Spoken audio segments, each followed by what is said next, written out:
नमस्कार विद्यार्थी मित्रांनो, मी लेखक राजेश मेशे ऑनलाईन आलेलो आहे. सर्वांनी पटापट कसं ऑनलाईन यायचं आहे आणि एकदम स्मार्ट पद्धतीने अभ्यास कसा करायचा आहे आजपासून मी तुम्हाला शिकवणार आहे. स्पर्धा परीक्षेमध्ये यश मिळवायचं असेल तर आपली आता लेक्चर सिरीज सगळ्यांनी अटेंड करा.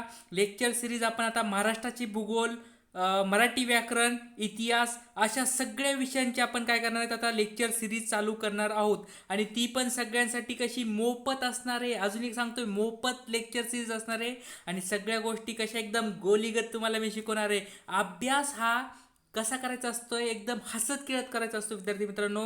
दडपण आणून किंवा रट्टा मारून पोपटपंची करून कधीच अभ्यास होत नाही. त्याच्यामुळे अभ्यास थोडा वेगळ्या प्रकारे कसा करायचा ते तुम्हाला मी आता शिकवणार आहे. आणि दररोज संध्याकाळी 9 वाजता आपलं लेक्चर तर होणारच आहे. अजून जर अजून वेळ मिळाला तर अजून आपण लेक्चर घेऊया. मराठी व्याकरण, महाराष्ट्राचा भूगोल असेल, इतिहास असेल, भारत जगाचा भूगोल असेल, अर्थशास्त्र, इकॉनॉमिक, गणित, सगळे सगळे लेक्चर आपण घेऊया. टेन्शन घेऊ नका. फक्त ज्या विद्यार्थ्यांनी आपले लेक्चर एकच गोष्ट करा, फ्री ऑफ कॉस्टमध्ये आहे म्हणून टेन्शन तुम्ही असं करू नका की उगाच लेक्चर बघायचेत म्हणून बघायचेत. तर काय करत जा, व्यवस्थित लेक्चर पाहत जा. आपले हे शॉर्ट ट्रिकचे पुस्तकं मी ज्यावेळेस सांगितलं आज महाराष्ट्राचं भूगोलचं लेक्चर होणार आहे, महाराष्ट्राचं भूगोलचं आपलं पुस्तक उघडायचं. बरोबर मी तुम्हाला त्यावेळेस पेज नंबर सांगेल, त्या पेज नंबरवर जाऊन आपलं लेक्चर व्यवस्थित ऐकायचं आहे. तुम्हाला बाकी काहीच ॲडमिशन घ्यायची गरज नाही आहे, पैसे भरायची गरज नाही, काहीच नाही आहे. फक्त हा माझा मोबाईल नंबर आहे 72 76 77 17 91. या नंबरवर जाऊन फक्त रजिस्ट्रेशन करा. तुम्हाला बाकी काहीच करायची गरज नाही. तर आता आपल्याला सुरुवात करायची लेक्चरला. बघा, आता तुम्हाला आज मी महाराष्ट्राचं भूगोलचं लेक्चर घेणार आहे आणि तुम्हाला आधी सांगतो मी की अभ्यास कसा करायचा. म्हणजे महाराष्ट्र भूगोल म्हणजे नेमकं काय करायचं बाबा, ह्या भूगोलामध्ये नेमकं काय करायचंय. आता पोलीस भरतीची परीक्षा असून द्या की आयोगाची राज्यसेवाची परीक्षा असून द्या, कोणता पण विद्यार्थी जर अभ्यास करत असेल महाराष्ट्राचा भूगोलचा, आज जर अशा स्वरूपात मी जर सांगितलं, जर अभ्यास तसा केला तर तुम्हाला दुसरं काहीच करायची गरज लागणार नाही. बघा, महाराष्ट्राचा भूगोल म्हणजे नेमकं काय असतंय, प्राकृतिक भूगोल. एक नंबर सांगतो तुम्हाला. सगळ्यात अगोदर तुम्हाला एक गोष्ट मी फास्ट स्वरूपात तुम्हाला आता एक गोष्ट करतो तुम्हाला मी, एक चांगल्या स्वरूपात तुम्हाला महाराष्ट्राचं भूगोल नेमकं कसं करायचं ते शिकवतो. पहिला मुद्दा, सगळ्यात पहिला मुद्दा तुम्ही लिहून घ्या, प्राकृतिक भूगोल. पहिला काय आहे, प्राकृतिक भूगोल लिहून ठेवा. प्राकृतिक भूगोलवर सगळ्यात जास्त प्रश्न पडतात. आता प्राकृतिक भूगोल म्हणजे नेमकं काय असते बघा, तुमच्या नदी प्रणाली आहे, पर्वतरांगा आहेत, शिखरं आहेत, पठारं आहेत, किंवा तुमच्या कोकणातील प्रदेश आहे, किंवा जे प्राकृतिक गोष्टी आहेत म्हणजे तुमच्या त्या डोळ्यानुसार दिसतात किंवा डोळ्यानुसार म्हणजे नेमकं काय, आपला बघा नदी प्रणाली असते, भूरूप असतात, किंवा ह्या सगळ्या ज्या गोष्टी असतात प्राकृतिक गोष्टी, तर त्या प्राकृतिक गोष्टीवर जवळजवळ 70% प्रश्न पडतात. 70% म्हणजे भूगोलामधले 70% प्रश्न हे प्राकृतिक भूगोलावर पडतात. त्याच्यामुळे प्राकृतिक भूगोल करणं खूप महत्त्वाचं असते. त्याच्यामध्ये आपण सगळ्याच गोष्टी घेणार आहोत, जसं की नदी प्रणाली आहे, त्याचे अजून तुमचे बऱ्याच गोष्टी ज्यावेळेस लेक्चर होतील त्यावेळेस तुम्ही बघा. सगळ्या गोष्टी आपण प्राकृतिक भूगोलमध्ये घेणार आहोत आणि त्या आपण कशा एकदम ट्रिक्सनुसार, म्हणजे तुम्हाला एकदा सांगितलं की तुम्ही आयुष्यभर ते कधीच विसरणार नाही. तुम्ही सोडा, तुमच्या मुलाबाळांना जर आपलं पुस्तक जर सांगितलं किंवा शॉर्ट ट्रिक सांगितलं त्या पण ते कधी विसरणार नाही. त्याच्यामुळे आयुष्यामध्ये फक्त आणि फक्त एकदा आपले लेक्चर बघा, आपलं शॉर्ट ट्रिकचं पुस्तक वाचा. तुम्हाला भूगोल, महाराष्ट्राचं भूगोल म्हणलं काहीच टेन्शन घ्यायची गरज लागणार नाही. हा पहिला मुद्दा तुम्ही लिहून घेतलाय का. आता दुसरा मुद्दा तुम्हाला सांगतो, तो म्हणजे प्राकृतिक भूगोल पहिला मुद्दा. दुसरा मुद्दा आहे तो म्हणजे सामाजिक भूगोल. आता सामाजिक भूगोलमध्ये नेमकं काय असतंय, आता सामाजिक भूगोल म्हणजे काय असते बघा, समाजाबद्दल किंवा समाजामध्ये काय काय लोकसंख्या असते तुमचं चॅप्टर, किंवा समाजाबद्दल म्हणजे आदिवासी जमाती असतात, अशा म्हणजे ज्या गोष्टी समाजाबद्दल रिलेटेड असतात तर त्याला काय म्हणतात सामाजिक भूगोल. आपल्याला जास्त डोक्याला खुराक लावून घ्यायचं नाही की असं नाही विचारणार बाबा सामाजिक भूगोल म्हणजे नेमकं काय. फक्त तुम्हाला सांगण्यासाठी एक प्राकृतिक भूगोल असतो, एक सामाजिक भूगोल असतो आणि तिसरा कोणता असतोय, आर्थिक भूगोल. आता आर्थिक भूगोल म्हणजेच काय, तर ज्या गोष्टी पैसे कमवून देऊ शकतात किंवा ज्या गोष्टीचा पैशाच्या रिलेटेड असतात अशा भूगोलला काय म्हणतात प्राकृतिक भूगोल. जसं की उद्योगधंदे आहेत, शेती संबंधात काही उद्योगधंदे आहेत, किंवा माणसं काही उद्योगधंदे करत असेल तर तशा स्वरूपाच्या ज्या गोष्टी असतात, किंवा लोकखनिज असतील, म्हणजे जे गोष्टी उद्योगधंद्यामध्ये किंवा पैशाच्या संदर्भात येतात तर त्या संदर्भातल्या भूगोलाला काय म्हणतात, आर्थिक भूगोल. तर अशा ह्या 3च गोष्टी महत्त्वाच्या असतात आणि 3 गोष्टीमध्ये सगळ्यात जास्त प्राकृतिक भूगोल जास्त प्रश्न पडतात. 70% प्राकृतिक भूगोलवर, सामाजिक भूगोलवर कमीत कमी 10-15% प्रश्न पडतात. म्हणजे 50-50. आर्थिक भूगोलवर पण प्रश्न पडतात, सामाजिक भूगोलवर पण प्रश्न पडतात. त्याच्यामुळे जास्तीत जास्त वेटेज आपल्याला प्राकृतिक भूगोलवर द्यायचंय, सामाजिक भूगोलवर पण द्यायचंच आहे आणि आर्थिक भूगोलवर पण द्यायचं आहे. पण जास्त स्वरूपात काय करायचंय, प्राकृतिक भूगोलकडे लक्ष द्यायचं आहे. तर आतापर्यंत तुम्हाला काही अडचणी आहेत का, लवकर लवकर कमेंट बॉक्समध्ये सांगा. आणि आपल्या सगळ्या गोष्टी या शॉर्ट ट्रिकच्या पुस्तकात एकदम गोलीगोल दिलेल्या आहेत, टेन्शन घ्यायचं नाही. आता तुम्हाला मी एक वरच्या स्वरूपात एक आराखडा सांगितला की भूगोल नेमका करायचा काय, कोणता कोणता, प्राकृतिक भूगोल, सामाजिक भूगोल, आर्थिक भूगोल, हे 3 तुम्हाला समजले असतील. आता आपल्याला मध्ये घुसायचं आहे, मध्ये घुसायचं आहे. काय करायचंय आपल्याला, मध्ये घुसायचंय, प्राकृतिक भूगोलाकडे यायचं आहे. आता प्राकृतिक भूगोल म्हणजे नेमकं काय, तर नदी प्रणाली आहे बघा. म्हणजे तुमच्या ज्या गोष्टी तुमच्या बाजूलाच आहेत बघा, म्हणजे कसं डोंगर रांगा आहेत. प्राकृतिक भूगोल म्हणजे काय, तुमच्या नदी नाले आहेत, पुन्हा शिखरं आहेत, किल्ले आहेत, धरणं आहेत. आता तुमच्या सगळ्या ज्या गोष्टी तुम्ही ज्या असतात ना, जिथे जिथे तुमची सहल जाते ना, सहल, त्या सहलीच्या ठिकाणाला काय म्हणायचंय, तर त्या सहलीच्या ठिकाणाला काय म्हणतात, तर त्याला म्हणतात प्राकृतिक भूगोल. तर आता प्राकृतिक भूगोलमध्ये आपल्याला काय करायचंय, वेगवेगळ्या गोष्टी घ्यायच्या आहेत. त्याच्यामधल्या तुम्हाला पहिला गोष्ट महत्त्वाची, त्या प्राकृतिक भूगोलमध्ये अजून महत्त्वाची गोष्ट म्हणजे नदी प्रणाली. आता नदी प्रणालीवर अजून जास्त प्रश्न पडतात. म्हणजे बघा, एक तुम्हाला आता सांगितलं, 100% पैकी प्राकृतिक भूगोलावर 70% प्रश्न पडतात आणि 70% जवळजवळ 40% प्रश्न हे नदी प्रणालीवर पडतात. म्हणजे बघा, जवळजवळ तुम्हाला नदी प्रणालीवर बरेच सारे प्रश्न पडतात. आता नदी प्रणालीमध्ये नेमकं काय काय येतं बघा, नदी प्रणालीमध्ये येतं नदीबद्दल माहिती दिली जाते. म्हणजे की नद्या म्हणजेच काय, उपनद्या म्हणजेच काय, कोणत्या हाताने मिळतात, कोणत्या किनाऱ्याने मिळतात, नदीकाठावरले शहरं कोणते कोणते आहेत, संगमावरले शहरं कोणते आहेत, किंवा तिथल्या अजून नद्याच्या काही काही अजून बऱ्याच असतात, खाड्या असतात.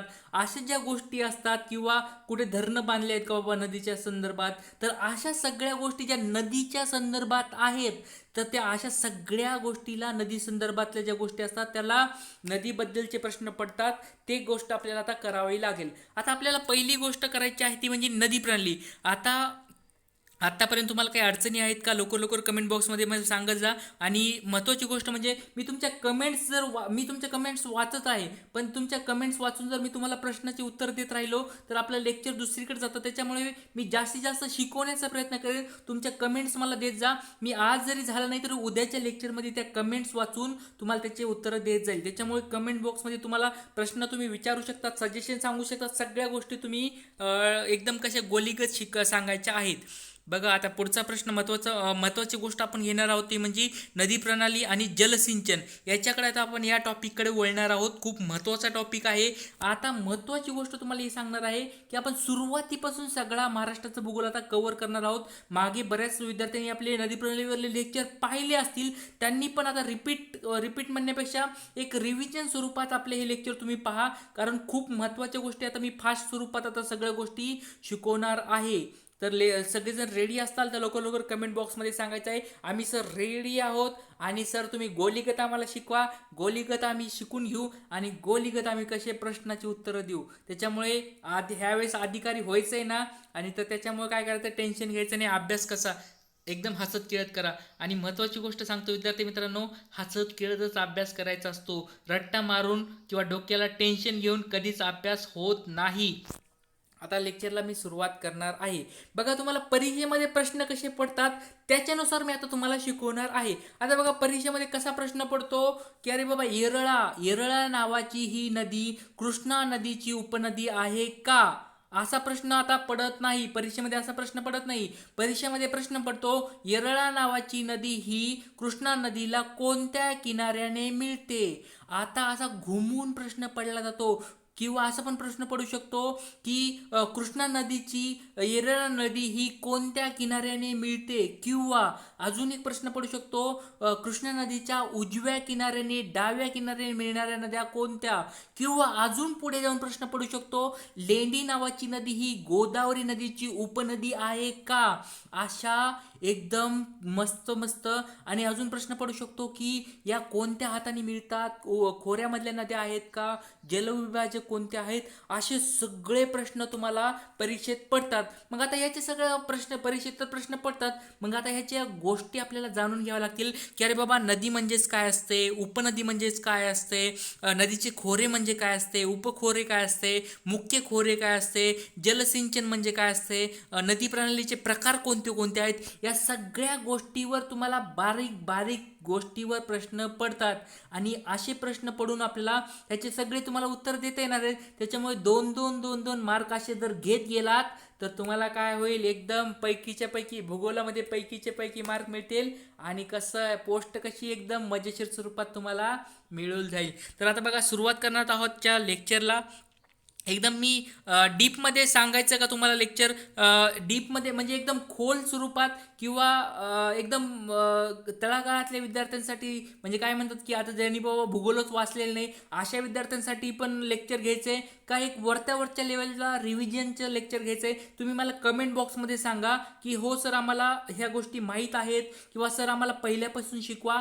असं जर तुम्ही सांगितलं, आज सांगितलं, तर उद्यापासून मी तसं लेक्चर घेईल. त्याच्यामुळे मला कमेंट बॉक्समध्ये सांगा सर आम्हाला बेसिक पासून शिकवा, किंवा सर थोडं मीडियम मध्ये शिकवा, किंवा सर ॲडव्हान्स मध्ये शिकवा. तुम्ही सांगा, किंवा तिन्ही मध्ये मीडियम पासून हायेस्ट कडे जा असं पण सांगा. मी तशा स्वरूपात तुमचे लेक्चर घेणार आहे. आजचं लेक्चर हे तुम्हाला थोडंफार अभ्यास कसा करायचा त्याच्याबद्दल असणार आहे. उद्यापासून आपले रेग्युलर बेसिसवर लेक्चर चालू होणार आहेत. उद्यापासून तुमच्या मित्रांना, मैत्रिणींना, तुमच्या फ्रेंड्सला सगळ्याला सांगायचंय राजेश मेशे सरांचे भूगोलाचे शॉर्ट ट्रिकचे लेक्चर लय भारी असतात. ते सगळे लेक्चर तुम्ही बघायचे आहे. त्याच्यामुळे विद्यार्थी मित्रांनो तुमच्या मित्रांना नक्की सांगा आणि सपोर्ट करा. म्हणजे जेवढे जास्तीत जास्त विद्यार्थी आपल्या लेक्चरला बघतील तेवढे जास्तीत जास्त तुम्हाला, मला पण शिकवायला बरं वाटेल की अरे बाबा एवढे सारे विद्यार्थी लेक्चर बघतायत, मग आपल्याला दररोज काहीतरी नवीन शिकवावं लागेल विद्यार्थी मित्रांना. अशा स्वरूपात तुम्ही पण मला सपोर्ट करा. मी तुम्हाला मस्त मस्त स्वरूपात गोष्टी शिकवेल.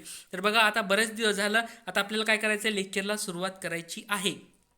तर बघा पहिली गोष्ट म्हणजे नदी म्हणजेच काय.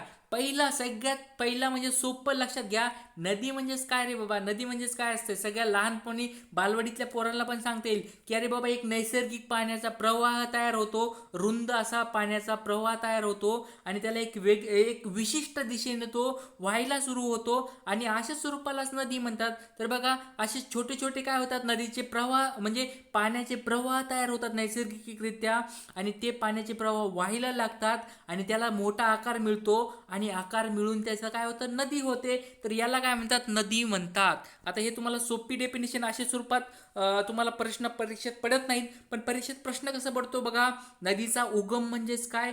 ह्या नदीचा उगम म्हणजेच काय, नदी जिथून सुरुवात होते तिला नदीचा उगम म्हणतात. नदीचा संगम म्हणजेच काय, जिथे नदी येऊन मिळते. बघा ती नदी कशाला मिळू शकते, समुद्राला मिळू शकते, खाड्याला मिळू शकते, किंवा तुमच्या दुसऱ्या उपनद्या छोट्या छोट्या नद्याला येऊन मिळू शकते, झऱ्याला मिळू शकते, तळ्याला मिळू शकते. अशा स्वरूपात ज्या ठिकाणी तिचा संगम होतो, शेवट होतो, त्या ठिकाणाला त्याला काय म्हणतात, संगम म्हणतात. परीक्षेमध्ये प्रश्न कसा पडतो बघा, गोदावरी नदी, तुम्हाला एक्झाम्पल घेतोय, गोदावरी नदीचा उगम कोठे होतो, अशा स्वरूपात तुम्हाला परीक्षेत प्रश्न पडू शकतो, किंवा गोदावरी नदीचा संगम कोठे होतो, अशा स्वरूपात तुम्हाला वन लाईनर प्रश्न पडू शकतात. तर हे झालं गोदावरी नदी, किंवा म्हणजे नदीचं संगम काय असते, उगम काय असते, हे तुम्हाला सगळ्यालाच माहीत असतं. त्याच्यामुळे जास्त वेळ त्याच्यावर मी घालणार नाही. आता आपल्याला काय करायचंय, कमी रुंदीच्या प्रवाहाला आपण काय म्हणतो बघा, झरे, ओहळ, नाला किंवा ओढा. बघा म्हणजे ओढे, बघा जे विद्यार्थी गावाकडले असतील, माझ्यासारखं मी पण गावाकडला आहे, खेड्यातला आहे, त्याच्यामुळे टेन्शन घेऊ नका. मी काही खूप ग्रेट माणूस नाहीये, किंवा मी खूप कुठला लंडनहून किंवा अमेरिकेचा माणूस नाही. मी पण तुमच्यासारखा सामान्य माणूस आहे, टेन्शन घेऊ नका. तर बघा आता ओढा नाला असतो बघा, आपल्या गावाकडे काय असतो ओढा नाला असतो, तर त्यांना काय बघा ते लहान स्वरूपाचे असतात, म्हणजे एकदम पाण्याचा ओहळ असतो, त्या पाण्याच्या ओहळापासून काय बनतो एक झरा बनतो, झऱ्यापासून काय होतो एक छोटा ओढा बनतो, ओढा म्हणजे प्रत्येक गावामध्ये एक ओढा असतोच बघा, त्या ओढ्यापासून काय बनते एक छोटी उपनदी बनते, आणि उपनदी पुन्हा काय होती मोठे नदीला येऊन मिळते, त्यावेळेस ती नदी तयार होते, नदीला येऊन मिळते, मग मोठी नदी तयार होते, आणि जर नदी पुन्हा अजून मोठी झाली, नदीने मोठा आकार जर झाला तर त्याला नद म्हणतात. नद म्हणजे सगळ्यात जी मोठी नदी असते त्याला नद असे म्हणतात. म्हणजे बघा नद म्हणजेच काय, ब्रह्मपुत्रा नावाची एक नदी तुम्ही ऐकली असेल, ब्रह्मपुत्रेला काय म्हणतात नद म्हणतात, किंवा सिंधूला पण कधी कधी कोणत्या कोणत्या पुस्तकात तुम्हाला मिळेल सिंधू नदीला पण नद म्हणतात. का म्हणतात, कारण त्या आकाराने खूप मोठ्या आहेत, लांबीनी पण खूप मोठ्या आहेत, आणि प्रचंड स्वरूपात त्यांचं काय म्हणते त्याला खोरे आहेत किंवा जल प्रवाह क्षेत्र आहे, त्याच्यामुळे अशा मोठ्या नद्याला काय म्हणतात नद म्हणतात. लिहून ठेवा, तुमच्या बाकीच्या पुस्तकामध्ये हे तुम्हाला मिळणार नाही, त्याच्यामुळे नद लिहून ठेवा. नद म्हणजे मोठ्या स्वरूपाची नदी, मोठ्या आकाराने मोठ्या स्वरूपाच्या नदीला काय म्हणतात, आकाराने मोठ्या स्वरूपाच्या नदीला म्हणतात नद म्हणतात. नद म्हणजेच काय मोठी नदी, अशा स्वरूपात तुम्ही लिहून ठेवा. ब्रह्मपुत्रा नावाची नद आहे, बाजूला एक्झाम्पल लिहून ठेवा. नद म्हणजेच काय मोठी नदी, प्रचंड नदींना किंवा मोठ्या नद्यांना काय म्हणतात नद म्हणतात, आणि त्याचं उदाहरण आहे ब्रह्मपुत्रा नदी किंवा ब्रह्मपुत्रा नद, त्याला असं म्हणतात ब्रह्मपुत्रा नद. तर बघा आता पुढचा जो आपल्याला घ्यायचा आहे तो म्हणजे काय, तर आपल्याला नद्यांच्या आकारानुसार त्यांचा एक क्रम लावलेला आहे, मी आपल्या पुस्तकात टाकलेला आहे. तो क्रम तुम्हाला मी सांगत आहे, तो म्हणजे ओहळ. पहिला काय आहे ओहळ, सगळ्यात लहान काय असते ओहळ, म्हणजे आपल्या घरामधून एखादा पाण्याचा प्रवाह चालला त्याला काय म्हणतात आपण, अरे बाबा ओहळ चाललाय. ओहळ नंतर काय असतो, ओहळ थोडा मोठा, दुसऱ्या घरातून पाणी आलं, रस्त्यावरून पाणी आलं, मग पाणी आल्यानंतर काय तयार झालंय एक काय झाला निर्झर म्हणजेच त्याला काय एक झरा तयार झाला, म्हणजे सगळ्यांच्या घरातलं पाणी रस्त्याचं पाणी एकत्र आलं तर त्याला काय म्हणतात निर्झर म्हणतात. निर्झर म्हणजे काय निर्झर, आणि निर्झर बघा, निर्झर सगळ्या घरातलं पाणी सगळ्या रस्त्यांचं पाणी पुन्हा एकत्र येतं बघा, आपल्या गावाच्या खाली येतं, गावाच्या खाली आल्यानंतर त्यापासून काय तयार होतो ओढा तयार होतो. ओढा म्हणजेच काय असते, ओढा म्हणजे थोडा मोठा पाण्याचा प्रवाह असतो, तर प्रत्येक गावामध्ये असा ओढा असतो, आणि ओढा मग आता ओढा परत अजून मोठा, परत अजून त्याला छोटे छोटे ओढे येऊन किंवा पाण्याचे प्रवाह येऊन मिळतात, मग पाण्याचे प्रवाह असे येऊन मिळाल्यानंतर ती ओढा काय होतो एक उपनदीला येऊन मिळतो. उपनदी म्हणजेच काय एक छोट्या स्वरूपाची नदी असते, तशी उपनदीला तो ओढा येऊन मिळतो. आता ही उपनदी असते, ती उपनदी काय करते, परत ती उपनदी पण आता काय करते थोडे मोठा आकार घ्यायला लागते, आणि परत ती उपनदी काय करते मोठ्या नदीला जाऊन मिळते, म्हणजे त्या मोठ्या नदीला ती जाऊन मिळायला लागली. म्हणजे आता उपनदीपेक्षा मोठी कोण असणार आहे, उपनदीपेक्षा मोठी नदी असणार आहे, आणि नदी परत अजून मोठ्या नदीला जाऊन मिळाली किंवा तिथं जर आकारमान वाढला तर त्याला म्हणतात नद म्हणतात नद. तर अशा स्वरूपात एक चढत्या क्रमाने तुम्हाला प्रश्न पडू शकतो, त्याच्यामुळे हे सोपं आहे, पण तुम्ही बाजूला नोट्स लिहून ठेवू शकतात. ज्या विद्यार्थ्यांनी अजून शॉर्ट ट्रिकचं पुस्तक घेतलं नसेल त्यांनी हे बाजूला लिहून ठेवा, आणि लवकरात लवकर जाऊन तुमच्या बुक सेंटरवर जाऊन आपले शॉर्ट ट्रिकचं पुस्तक खरेदी करा.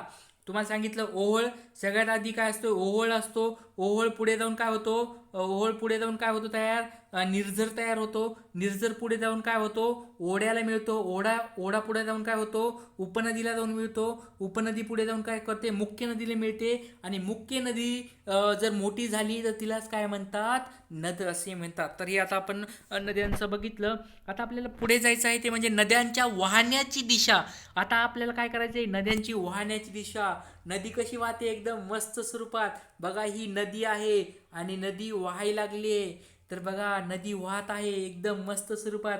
असं समजा आता तुम्ही घरी बसलेला असतात ना, एक टेन्शन घेऊ नका, असं समजा की तुम्ही एक नदी आहे, तुम्ही काय एक नदी आहेत आणि नदीसारखं असं व्हायला, असं वाटा की तुम्ही नदी आहे तर तुम्ही नदी वाहिल्यासारखं झाले आणि नदी वाहते. मग नदी वाहते, मग आता वाहते म्हणजे कुठतरी वाहत असेल ना बाबा, एक कोणत्या तरी डायरेक्शन वाहते किंवा एक दिशेने वाहते, त्याच्यामुळे त्या दिशेला काय म्हणतात, तिला वाहण्याची दिशा. त्या वाहण्याच्या दिशेला काय म्हणतात, ज्या दिशेने ती वाहते त्या दिशेला म्हणतात वाहण्याची दिशा. बाजूला लिहून ठेवा, नद्यांच्या वाहण्याची दिशा. बघा आता तुम्हाला सांगतो, या साईडला बघा कोणती दिशा आहे, सांगा लवकर. इकडे पूर्व दिशा आहे, बरोबर. इकडे कोणती दिशा आहे, वर वर असते उत्तर. इकडे कोणती दिशा आहे, पश्चिम, बरोबर. इकडे खाली काय असते, दक्षिण. पूर्व, पश्चिम, दक्षिण, उत्तर. आता बघा तुम्हाला एक छोटी नदी काढून दाखवतो.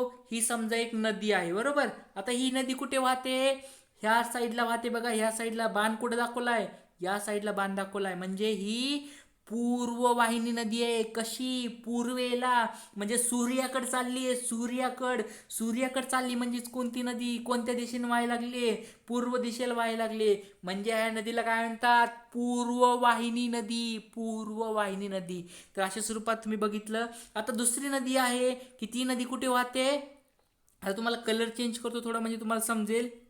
बघा आता ही एक दुसरी नदी आहे, ती वाहत आहे या दिशेला वाहत आहे. कुठल्या, या दिशेला. आता या दिशेला म्हणजेच काय, सूर्याच्या ऑपोजिट साईडला, म्हणजे सूर्याच्या विरुद्ध दिशेला वाहते, म्हणजे पश्चिमेला वाहते. आता पश्चिमेला वाहते म्हणजेच काय, म्हणजेच ती पश्चिम वाहिनी नदी. अरे सोपं आहे, काहीच टेन्शन घ्यायचं नाही. माणसं काय करतात, विद्यार्थी तुम्ही काय करतात, विचार करत बसतात, लगेच रट्टा मारत बसतात. पूर्व वाहिनी नदी म्हणजेच काय, पूर्वेला वाहिली. आता ही नदी पूर्वेला वाहत चालली आहे, म्हणजे तिला पूर्व वाहिनी नदी म्हणतात. विद्यार्थ्याशी पाठ करतात, पोलीस भरती विद्यार्थी, सरळ सेवेचे विद्यार्थी टेन्शन घेत राहतात. तुम्ही टेन्शन घेऊ नका विद्यार्थी मित्रांनो, टेन्शन घेऊ नका. फक्त त्याच्या मागचा कन्सेप्ट समजून घ्या. कन्सेप्ट काय आहे, म्हणजे बघा नदी म्हणजे काय तुम्हाला सांगितलं. आता उपनद्या मी पुढे सांगेनच. नदी म्हणजेच काय, आता मी तुम्हाला सांगितलं नदीच्या वाहण्याची दिशा म्हणजेच काय, ज्या दिशेला नदी वाहते त्या दिशेला तिला काय म्हणायचंय, त्या दिशेची वाहण्याची नदी. म्हणजे पूर्व वाहिनीला वाहत असेल तर पूर्व वाहिनी, पश्चिमेला वाहत असेल तर पश्चिम वाहिनी, उत्तरेला वाहत असेल तर उत्तर वाहिनी, दक्षिणेला वाहत असेल तर दक्षिण वाहिनी. किती सोपं आहे ना. आता एखादी नदी जर इकडे वाहत असेल तर तिला कोणती नदी म्हणतात, आग्नेय, बरोबर. इकडे काय, ईशान्य. इकडे काय, काय वायव्य का नैऋत्य. लवकर लवकर सांगा, लवकर लवकर कमेंट बॉक्समध्ये सांगत जा विद्यार्थी मित्रांनो. इकडे काय आहे, इकडे काय आहे, लवकर लवकर कमेंट बॉक्समध्ये सांगत जा. म्हणजे आपलं काय होईल, लेक्चर लवकर लवकर पुढे जात जाईल. नसता आपलं लेक्चर तिथेच थांबेल. आजचं लेक्चर तुम्ही टेन्शन घेऊ नका. आजचं लेक्चर आपलं महाराष्ट्राचं भूगोल, तुम्हाला फक्त मी ओव्हरव्ह्यू सांगितला. उद्यापासून आपले शॉर्ट ट्रिक्स मी तुम्हाला सांगणार आहे, आणि हसत खेळत कसा अभ्यास करायचा ते मी शिकवणार आहे. बघा आता पुढची, आता तुम्हाला मी काय सांगितलं, वाहण्याची दिशा. म्हणजे बघा एक छोटे एक्झाम्पल घेतो वाहण्याच्या दिशेनुसार. बघा इकडे जर नदी वाहत असते तर तिला काय म्हणतात, पूर्ववाहिनी. म्हणजे पूर्ववाहिनी म्हणजे सूर्याकडे जी दिशेला वाहते तिला म्हणतात पूर्ववाहिनी. म्हणजे बघा गोदावरी नदी आहे ती पूर्ववाहिनी आहे. आता बघा दुसरी काही नदी आहे ती हिकडल्या दिशेने वाहते, या दिशेला वाहते, म्हणजे तिला काय म्हणतात, पश्चिम वाहिनी नदी. म्हणजे बघा तापी नदी आहे, नर्मदा नदी आहे. नर्मदा आहे का नाही, लवकर लवकर कमेंट बॉक्समध्ये सांगा बरं. झोपलेत का जागेत मला बघायचं. नर्मदा नदीची वाहण्याची दिशा लवकर लवकर कमेंट बॉक्समध्ये सांगा. आणि बघा कोकणातील नद्या आहेत, कोकणातील सगळ्या नद्या ह्या पश्चिम वाहिनी नद्या आहेत. कशा वाहिन्या आहेत, पश्चिम वाहिनी नद्या आहेत. कारण त्या सह्याद्री पर्वतरांगेवरून उगम पावतात आणि अरबी समुद्राकडे जाऊन काय होतात, संगम पावतात. उगम पावतात आणि संगम पावतात. त्याच्यामुळे पूर्वेकडून पश्चिमेकडे, बघा पूर्वेकडून पश्चिमेकडे वाहत जातात. म्हणून या नद्यांना काय म्हणतात, पश्चिम वाहिनी नद्या. म्हणजे कोकणातील सगळ्या नद्या ह्या पश्चिम वाहिनी नद्या आहेत.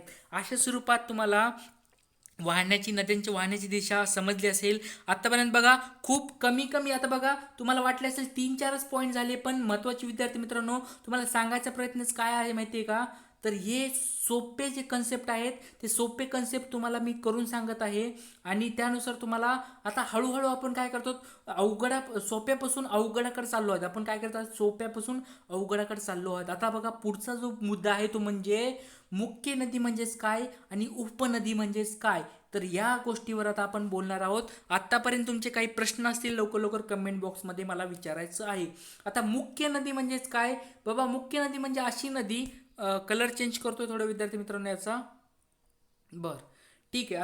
आता ही जर एक नदी आहे गोदावरी नदी, एक्झाम्पल घेत आहे गोदावरी नदी. आता गोदावरी नदी काय झालेली आहे, मोठ्या स्वरूपाची नदी आहे, तिचं पात्र मोठं आहे आणि ती लांबपर्यंत जाऊन वाहत राहते, लांब जाऊन वाहत राहते आणि तिचं सुरुवातीपासून ती आकाराने मोठी असल्यामुळे तिला मुख्य नदी म्हणतात. बघा आता प्रवरा नावाची एक नदी आहे. प्रवरा बघा ह्या साईडला ती छोटी आहे, आकाराने छोटी आहे, त्या मानाने गोदावरी या ठिकाणी मोठी आहे. बघा जेव्हा त्या दोघी संगम पावतात, ज्यावेळेस तिचा संगम होतो त्यावेळेस बघा, आता तुम्हाला एक सोप्पा एक एक्झाम्पल सांगतो म्हणजे तुम्हाला समजेल की कुणी असा विचार केला की बाबा गोदावरीलाच मुख्य नदी म्हणतात, का म्हणतात बाबा प्रवराला का नाहीत म्हणत, प्रवराला का मुख्य नदी म्हणत नाहीत?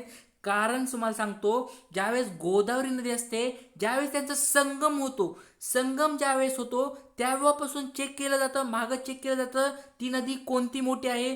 प्रवरा मोठी आहे, लांब आहे, काही मागची जी नदी आहे ती लांब आहे. त्यावेळेस असं दिसलं जातं की अरे बाबा ही ज्या मोठी जी नदी आहे तर ती नदी मोठी आहे, लांब आहे, लांबून वाहत आलेली आहे आणि आकाराने मोठी आहे. त्याच्यामुळे प्रवरापेक्षा गोदावरी मोठी आहे, प्रवरापेक्षा गोदावरी मोठी आहे. त्याच्यामुळे गोदावरीला मुख्य नदी म्हटलं जातं आणि प्रवरा लहान असल्यामुळे तिचं लांबीने कमी असल्यामुळे तिला काय म्हणतात, तिची उपनदी म्हणतात.